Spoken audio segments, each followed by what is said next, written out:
पिंपरी चिंचवडमध्ये धक्कादायक सायबर फसवणुकीचा प्रकार उघडकीस आला आहे।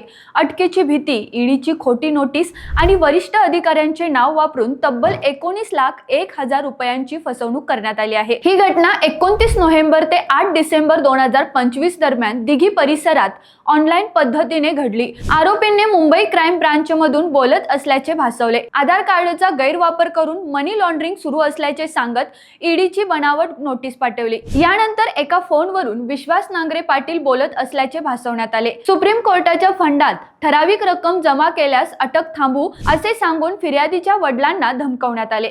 समाजात बदनामी करण्याची ही भीती दाखवण्यात आली। घाबरलेल्या कुटुंबियांनी 19,01,000 रुपये जमा केले। फसवणूक लक्षात आल्यानंतर दिघी पोलीस ठाण्यात तक्रार दाखल करण्यात आली असून विविध मोबाईल क्रमांक आणि बँक खात्यांवर गुन्हा दाखल करण्यात आला आहे। पोलीस नागरिकांना आवाहन करत आहेत, कोणतीही सरकारी यंत्रणा फोनवर पैसे मागत नाही, अशा कॉल्सना बळी पडू नका।